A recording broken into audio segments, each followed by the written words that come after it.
नमस्कार, मैं हूं शिल्पी और आप देख रहे हैं फर्स्ट भारत। सिवान जिले में कोविड वैक्सीनेशन को लेकर सभी तैयारियां पूरी कर ली गई हैं।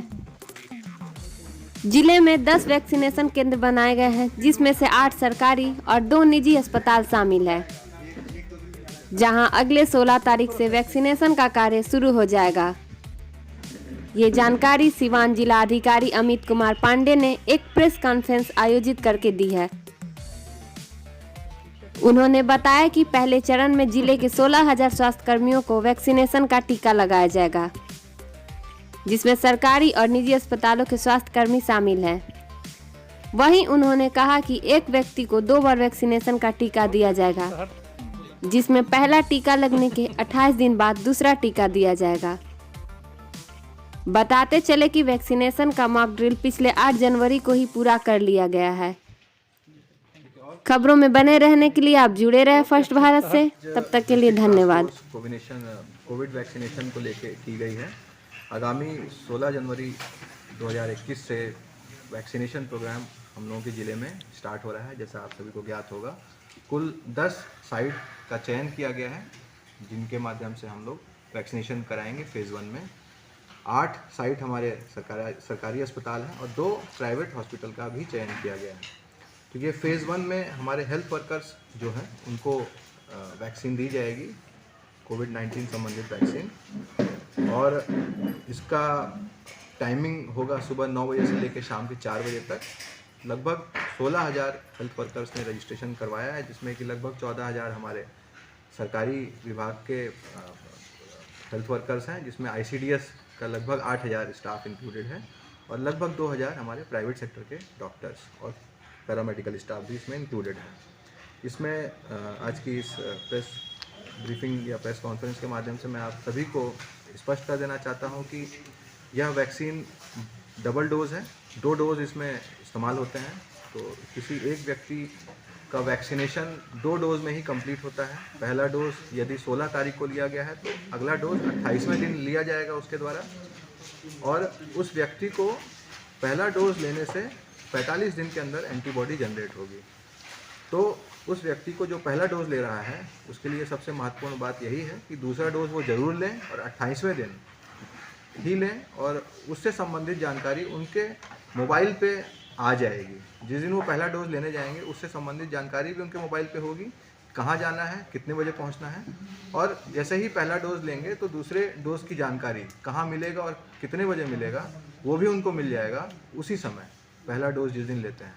तो ऐसे व्यक्ति जो पहला डोज लेने जा रहे हैं उनको यही ध्यान रखना है कि जिस दिन पहला डोज लेंगे उससे 45 दिन तक उनको उन सभी सोशल डिस्टेंसिंग के गाइडलाइंस का पालन करना है, जैसे कि साबुन से बराबर हाथ धोते रहना, सैनिटाइज़र का इस्तेमाल कर सकते हैं तो उसको करना, मास्क लगाना, सोशल डिस्टेंसिंग को फॉलो करना।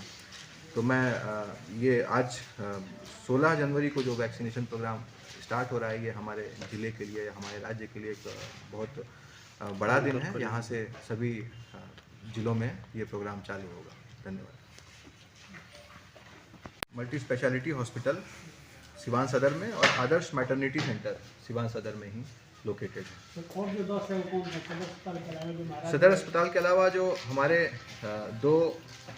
8 जो सरकारी अस्पताल हैं उसमें एक सदर हॉस्पिटल सिवान, उसके अलावा हमारा अनुमंडल अस्पताल महाराजगंज है, इसके अलावा PHC Basantpur, PHC Darauli, PHC Daraundha, PHC Gutni, PHC Hasanpura, primary health centre Husainganj. तो कुल ये 8 सरकारी अस्पताल हैं। और ये अभी चूँकि ये फेज़ 1 में है, इसमें जो हमारे टारगेट बेनिफिशियरी हैं लगभग 16,000 हैं, और जैसे जैसे ये बेनिफिशियरी सेकेंड फेज़ और थर्ड फेज़ की बात आएगी तो ये साइट्स और बढ़ाए जाएंगे। कुल हम लोग 21 साइट्स अभी फ़िलहाल हम लोग चयन किए हुए हैं। हम लोग फुल्ली रेडी हैं उन सभी 21 साइट्स पे कराने के लिए। ये चूँकि अभी 10 साइट्स का चयन किया गया है तो 16 तारीख से इन्हीं पे कैंपेन चलेगा, और जैसे जैसे विभाग का निर्देश आते जाएगा साइट्स बढ़ाते जाएंगे हम लोग। सर, टीकाकरण के साइड इफेक्ट होने तक की कोई तरह की बातें आ रही हैं, इस बारे में क्या करें? देखिए, बहुत तरह की मीडिया में बातें चलती हैं कहीं, जहां वैक्सीनेशन या ट्रायल के टाइम पे, लेकिन अभी तक ऐसा कुछ प्रूवन नहीं है कि ये इसका ही साइड इफ़ेक्ट है। बहुत जगह ये बातें आई कि जिस तरह का रूमर्स होता है, लेकिन रूमर्स पे ध्यान नहीं देना है। ये बिल्कुल गवर्नमेंट अप्रूव्ड वैक्सीन है। इसका कोई साइड इफ़ेक्ट नहीं है, अभी तक क्लिनिकली नोन कोई साइड इफ़ेक्ट नहीं है। इसका प्रॉपर ट्रायल हुआ है, जैसे क्लिनिकल ट्रायल्स होते हैं। इसके आप लोग जानते भी होंगे कि क्लिनिकल ट्रायल्स के जो स्टैंडर्ड्स होते हैं वो बहुत स्ट्रिंजेंट होते हैं, और यहाँ पे 130 करोड़ की आबादी में चूँकि अब ये आ रहा है, तो पूरा जो भी मेजर्स होते हैं उसको लिए गए हैं। तो अभी तक कोई साइड इफ़ेक्ट का कोई भी एग्ज़ाम, कोई भी केस या कोई भी उसमें प्रूव नहीं हुआ है कि कोई साइड इफ़ेक्ट है, तो बिल्कुल सेफ है ये सर, चीज़। अगर किसी की तबीयत टीकाकरण के बाद खराब होती है तो उसके लिए कोई क्विक रिस्पांस टीम वगैरह भी बनाई गई है? सभी साइट्स पे हम लोगों ने QRT का गठन किया हुआ है, और इसमें देखिए 3 स्टेप प्रोसेस होता है। पहले कोई बेनिफिशियरी जो वैक्सीनेशन के लिए जा रहा है, वेटिंग रूम में सबसे पहले बैठाया जाएगा उसको, उसके बाद वो वैक्सीन लेगा, उसके बाद ऑब्जर्वेशन रूम में 30 मिनट तक उसको ऑब्जर्व किया जाएगा। अगर कोई साइड इफ़ेक्ट होता है या अगर उसको कोई किसी प्रकार की शिकायत होती है, अमूमन हम लोगों ने किसी भी मतलब इन जनरल आप देखिए कोई भी टीकाकरण वाले कैंप में या कोई इंजेक्शन भी लगवाने जाता है तो साइकोलॉजिकल भी होता है। बहुत लोग इंजेक्शन वगैरह नहीं लगवाए होते हैं हाल फिलहाल में, तो बहुत लोग को इस तरह की घबराहट होती है, लेकिन 30 मिनट्स का टाइम वहाँ ऑब्जर्वेशन रूम में रखा गया है।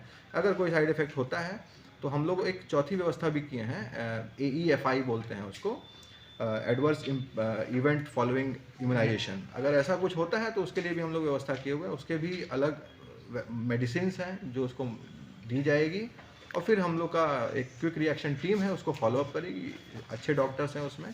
तो इस तरह की सोचने वाली कोई बात है नहीं। इस तरह की कोई सर बात, अगर कोई आदमी पहले से बीमार हो या फिर आपकी शुगर या BP वगैरह का पेशेंट हो, तो क्या उन लोगों को इस बार कुछ एहतियात बरतना होगा? नहीं, देखिए इसमें ऐसा कोई गाइडलाइन नहीं है कि जिनको कोमॉर्बिडिटी है या इस तरह की कोई इशू है उनको नहीं लेना चाहिए। इनफैक्ट ये हेल्थ वर्कर्स हमारे जितने भी हैं वो सबके लिए बना हुआ है।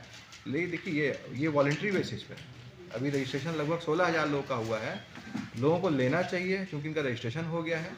अब किसी को अगर ये शंका होती है तो बिल्कुल काउंसलिंग के लिए हमारे सदर हॉस्पिटल में एक टीम बनी हुई है, उनसे आके काउंसलिंग करवा सकते हैं। प्लस वो खुद भी डॉक्टर्स हैं और उनको इन सभी गाइडलाइंस से वो भली भांति अवगत हैं। इसके क्या कोमॉर्बिडिटी वाले को लेना चाहिए कि नहीं लेना चाहिए। अब कोमॉर्बिडिटी भी जैसे अब हाइपरटेंशन है या डायबिटीज़ है, कोई बहुत सीवियर होगा, कोई माइल्ड होता है, तो वो सब बहुत क्लियर कट है पूरी लिटरेचर में कि किसको लेना चाहिए किसको नहीं। तो मुझे नहीं 16 के लगता पहले फिर से वो मॉक ड्रिल भी किया जाएगा। हम लोगों ने एक ड्राई रन किया हुआ है 3 साइट्स पे, हसनपुरा, सदर हॉस्पिटल और STH महाराजगंज में। तो अभी हुसैनगंज में सदर हॉस्पिटल और STH महाराजगंज में वो काफ़ी अच्छा और काफ़ी सक्सेसफुल रहा। उसके माध्यम से हम लोगों ने वही 3 व्यवस्थाएं, ऑब्जर्वेशन रूम, वैक्सीनेशन रूम और वेटिंग रूम किस तरीके से ऑपरेट होने चाहिए वो, और कोविन पोर्टल पे जब कोई व्यक्ति आएगा तो उसका रजिस्ट्रेशन कैसे होगा, वो कैसे रिफ्लेक्ट होगा, उसका अगली डेट क्या होगी, ये सारा ड्राई रन ऑलरेडी हो चुका है। हम लोग फुल्ली प्रिपेयर्ड हैं वैक्सीनेशन कैंपेन चलाने के लिए। तो हम लोग जिला प्रशासन की पूरी टीम, डिस्ट्रिक्ट टास्क फोर्स की पूरी टीम आपसे यही अपील करेगी कि आम जनता में इस तरह का कोई भय ना हो वैक्सीनेशन प्रोग्राम को लेके, कि ये वैक्सीन बिल्कुल सेफ़ है, एक सर्टिफाइड है बिल्कुल। तो जब भी मौका मिले और आप एलिजिबल बेनिफिशियरी हैं तो मेरा यही एक रिक्वेस्ट होगा कि आप लोग बिल्कुल, आपके माध्यम से मैं ये अपील करूँगा कि जो भी बेनिफिशियरी हैं इसका लाभ जरूर उठाएँ। सर, वैक्सीनेशन को लेकर कहीं अगर किसी जानकारी लेनी हो तो कैसे नंबर प्रोवाइड किया गया है मेल के द्वारा सर्टिफाइड? हाँ, इसके लिए हम लोग का एक कंट्रोल रूम का नंबर जो हेल्थ डिपार्टमेंट का है, वहाँ पे भी आप फ़ोन करके बात कर सकते हैं। ये हम लोग अभी प्रेस नोट के बाद हम लोग उसको रिलीज़ भी कर देंगे, और उससे संबंधित IEC मटेरियल्स भी हमारे यहाँ आए हुए हैं, वो डिस्प्ले हो जाएंगे हमारे सारे हेल्थ सेंटर्स पे। और लोग निकटतम हेल्थ सेंटर में जैसे अभी कोरोना की जांच करवाने जाते हैं उसी तरीके से जाके वहाँ पे पता भी कर सकते हैं। Thank you.